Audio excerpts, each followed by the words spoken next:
अस्सलाम वालेकुम। जय हिंद साथियों। प्रतियोगिता यूनिवर्सिटी ऑनलाइन टीचिंग प्लेटफॉर्म में आपका इस्तकबाल है। आज का हमारा टॉपिक है टीचिंग एप्टीट्यूड, तदरीसी रुझान। जैसा कि आप जान रहे हैं कि मानू बीएड और डीएलएड एंट्रेंस एग्ज़ामिनेशन के लिए हमारा टीचिंग एप्टीट्यूड का ये सीरीज़ चल रहा है। टीचिंग एप्टीट्यूड के सीरीज़ का ये दूसरा वीडियो है। अगर आपने पहला वीडियो नहीं देखा है तो डिस्क्रिप्शन बॉक्स में लिंक दिया हुआ है, आप वहां जाकर देख सकते हैं। और अगर आप हमारे चैनल पर नए हैं तो इसे लाइक, सब्सक्राइब और शेयर ज़रूर करें। इस वीडियो सीरीज़ के तहत आज हम ऐसे कुछ तालीमी इदारे और पॉलिसीज़ की बात करेंगे जो मानू के बीएड और डीएलएड एंट्रेंस एग्ज़ामिनेशन में लगातार पूछे जाते हैं। इसके साथ हम कुछ ऐसे करंट पॉलिसीज़ को भी देखेंगे जिससे सवाल पूछने के बहुत ज़्यादा इम्कान है। तो आइए सबसे पहले हम बात करते हैं एनईपी 2020 की। जब हम एनईपी 2020 की बात करते हैं तो सबसे पहला जो हमारे जहन में बात आती है वो ये आती है कि एनईपी का फुल फॉर्म क्या होगा। एनईपी का फुल फॉर्म होगा नेशनल एजुकेशन पॉलिसी। ये 2020 के नाम से जाना जाता है। अब हम देखते हैं कि ये पॉलिसी जो है वो लागू कब से होगी। नेशनल एजुकेशन पॉलिसी 2020 जो है ये आने वाले 1 अप्रैल 2022 से लागू हो जाएंगे। ये जो एजुकेशन पॉलिसी था इसके जो चेयरमैन थे वो डॉक्टर के कस्तूरीरंगन थे। इसमें जो एजुकेशन पैटर्न की बात की गई है वो 5+3+3+4 की बात की गई है। इससे पहले जो हमारे पास तालीमी निज़ाम था वो 10+2+3 का पैटर्न था, लेकिन इसमें जो पैटर्न है वो 5+3+3+4 का पैटर्न है। इसमें जो एक और ख़ास बात कही गई है वो ये कही गई है कि जो बीएड है या टीचर ट्रेनिंग कोर्सेज़ जो हैं वो 4 साल के हो जाएंगे। अब बीएड कोर्सेज़ 2030 से बीएड के 2 इयर्स के जो कोर्सेज़ है वो फाइनली बंद हो जाएंगे, क्लोज़ हो जाएंगे और 2030 के बाद सिर्फ़ और सिर्फ 4 ईयर का बीएड कोर्स चलेगा। और उसके साथ साथ जो 4 ईयर के बीएड कोर्स किए होंगे वही टीचर बनने के लिए एलिजिबल होंगे। इसमें जो एक और बात देखने का है वो ये है कि इसमें जो इस पॉलिसी में 3 साल से लेकर के 18 साल तक के तालिब इल्म को शामिल किया गया है, बच्चों को शामिल किया गया है। आरटीई में जब हम बात करेंगे तो वहाँ हम जानेंगे कि आरटीई में 6 से 14 साल तक के बच्चे को ही शामिल किया गया था। आइए अब हम बात करते हैं आरटीई 2009 की। आरटीई का फुल फॉर्म होता है राइट टू एजुकेशन। ये जो पॉलिसी आई थी वो 2009 में आई थी। इसको राज्यसभा में जो पेश किया गया था वो 4 अगस्त 2009 को पेश किया गया था, मगर इसको राज्यसभा में जो मंजूरी मिली वो 26 अगस्त 2009 को मिली। उसके बाद 1 अप्रैल 2010 से आरटीई 2009 को लागू कर दिया गया। आरटीई 2009 के लागू हो जाने का मतलब है कि अब तालिब इल्म को, स्टूडेंट को जो तालीम का राइट है, हक़ है, वो कानूनी तौर से मिल गया है। इसमें अगर कोई तालिब इल्म अनपढ़ रह जाता है, जाहिल रह जाता है, तो वो गवर्नमेंट से क्लेम कर सकता है कि मैं जाहिल क्यों हूँ। इस पॉलिसी में जो तालिब इल्म है उसके वालिदैन को काफ़ी ज़िम्मेदारी दी गई है। उसके वालिदैन की ज़िम्मेदारी है कि वह अपने तालिब इल्म को एजुकेशन मुहैया कराए। इसके साथ साथ इसमें जो बच्चों को शामिल किया गया था वो 6 साल से लेकर के 14 साल तक के बच्चों को इसमें शामिल किया गया था। आरटीई एक्ट में फ्री एंड कंपलसरी एजुकेशन की बात की गई है। कहने का मतलब ये है कि सरकार जो है हिंदुस्तान के सारे बच्चे को जिनकी उम्र 6 से 14 साल तक है उनको फ्री और कंपलसरी एजुकेशन देगी। इसी के तहत आप देखते होंगे कि पूरे हिंदुस्तान में हर 1 किलोमीटर के दायरे में एक प्राइमरी स्कूल है, हर 3 किलोमीटर के दायरे में एक अपर प्राइमरी स्कूल होगा। इस तरीके से जो है तालीम का निज़ाम चलेगा। इसके बाद हम बात करते हैं मिनिस्ट्री ऑफ एजुकेशन की। मिनिस्ट्री ऑफ एजुकेशन की जब हम बात करते हैं तो सबसे पहली बात तो यही आती है कि मिनिस्ट्री ऑफ एजुकेशन का नाम इससे पहले क्या था। मिनिस्ट्री ऑफ एजुकेशन का इससे पहले जो नाम था वो था मिनिस्ट्री ऑफ एचआरडी, मतलब ministry of human resource development. वैसे देश की आज़ादी के बाद इस मिनिस्ट्री का नाम पहले भी मिनिस्ट्री ऑफ एजुकेशन था। अब एक अहम सवाल इसमें आता है कि मौजूदा जो एजुकेशन मिनिस्टर हैं इंडिया के वो कौन हैं।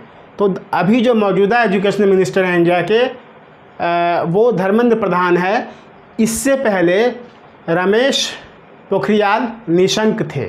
उसके बाद मिनिस्ट्री ऑफ एजुकेशन की जब हम बात करते हैं तो एक बहुत ही अहम फैक्ट इसमें जुड़ जाता है। मौलाना आज़ाद हिंदुस्तान के पहले वज़ीर तालीम थे, मिनिस्ट्री ऑफ एजुकेशन थे। उनको लेकर के मौलाना आज़ाद को लेकर के मानू में कई दफ़े सवाल पूछे गए हैं। मौलाना आज़ाद ने मिनिस्टर रहते हुए हिंदुस्तान के तालीम के शोबे में काफ़ी काम किया था, वो आज भी एक मिसाली काम है। इसके बाद हम देखते हैं एनसीईआरटी को। एनसीईआरटी में सबसे पहला जो फैक्ट बनता है वो यही बनता है कि इसका एस्टैब्लिशमेंट कब हुआ। कई दफ़े पूछ चुका है ये सवाल भी। एनसीईआरटी का एस्टैब्लिशमेंट जो है वो 1961 में हुआ, 1961। इसका जो फुल फॉर्म है इसमें भी आपको फंसाता है और कई दफ़े पूछ भी चुका है। तो एनसीईआरटी का जो फुल फॉर्म है वो national council of educational research and training है। इसमें कोई कन्फ्यूज़न नहीं होना है, ऑफ और फॉर में फंसाता है, वहाँ फंसने की हमें ज़रूरत नहीं है। याद रखना है कि एनसीईआरटी के फुल फॉर्म में ऑफ होता है, उसी तरीके से एससीईआरटी के फुल फॉर्म में भी ऑफ ही होता है। अब हम देखते हैं कि मौजूदा जो एनसीईआरटी के जो चेयरमैन हैं वो कौन है। तो मौजूदा जो एनसीईआरटी के चेयरमैन हैं वो हैं डॉक्टर श्रीधर श्रीवास्तव। एनसीईआरटी का जो हेडक्वार्टर है वो दिल्ली में है। एनसीईआरटी का जो काम है वो है स्कूल के लिए करिकुलम डेवलप करना और स्कूल के लिए लर्निंग मटेरियल डेवलप करना और स्कूल को हर तरीके से लर्निंग सपोर्ट पैदा करना, स्कूल एजुकेशन को बेहतर बनाने के लिए रिसर्चेस करना। उसी तरीके से हम आप देखते हैं एससीईआरटी को। एससीईआरटी का जो फुल फॉर्म होता है वो state council of educational research and training. ये हिंदुस्तान के सभी राज्यों में है, सभी स्टेट में है। इसका जो काम है वो वही काम है जो एनसीईआरटी का कौमी सतह पे काम है, नेशनल लेवल पे काम है, वही काम एससीईआरटी का स्टेट लेवल पे होता है। इसके बाद हम देखते हैं डाइट को। डाइट का जो एस्टैब्लिशमेंट हुआ था वो 1987 को हुआ था। एनपीई 1986 के रिकमेंडेशन की बुनियाद पे पहले डाइट की बुनियाद रखी गई थी। पहले डाइट की बुनियाद जो पड़ी थी वो 1987 में पड़ी थी। इसका जो फुल फॉर्म होता है वो होता है district institute of education and training. इसका जो काम होता है वो इन सर्विस और pre service teacher education provide करना और डिस्ट्रिक्ट लेवल पे एलिमेंट्री स्कूल में जो भी एजुकेशन को लेके प्रॉब्लम क्रिएट होती है उसके ताल्लुक से रिसर्च करना और एलिमेंट्री लेवल के टीचर को लर्निंग रिसोर्सेज अवेलेबल कराना। इसके बाद जो अहम इदारा आपके सामने है वो है एनसीटीई। सबसे पहले हम एनसीटीई के फुल फॉर्म को देखते हैं। एनसीटीई का फुल फॉर्म होता है national council for teacher education. इसकी जो बुनियाद पड़ी थी वो 1995 में पड़ी थी। इसका जो हेडक्वार्टर है वो दिल्ली में है। इसके जो मौजूदा चेयरमैन हैं वो हैं विनीत जोशी। याद रखिएगा, विनीत जोशी।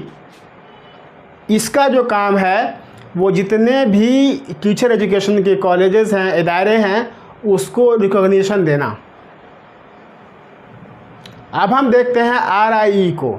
आरआई का जो एस्टैब्लिशमेंट हुआ था वो 1963 को हुआ था। आरआई का जो फुल फॉर्म होता है वो होता है रीजनल इंस्टीट्यूट ऑफ एजुकेशन।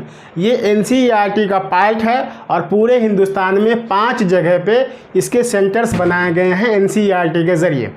ये जो 5 सेंटर हैं आरआई के वो हैं भोपाल, भुवनेश्वर, अजमेर, मैसूर और शिलांग। इसके बाद हम देखते हैं सीबीएसई को।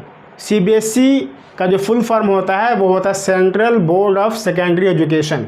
इसका जो एस्टैब्लिशमेंट हुआ था वो 1962 में हुआ था। इसका भी हेडक्वार्टर दिल्ली में है। सीबीएसई के जो मौजूदा चेयरमैन हैं वो हैं मनोज आहूजा।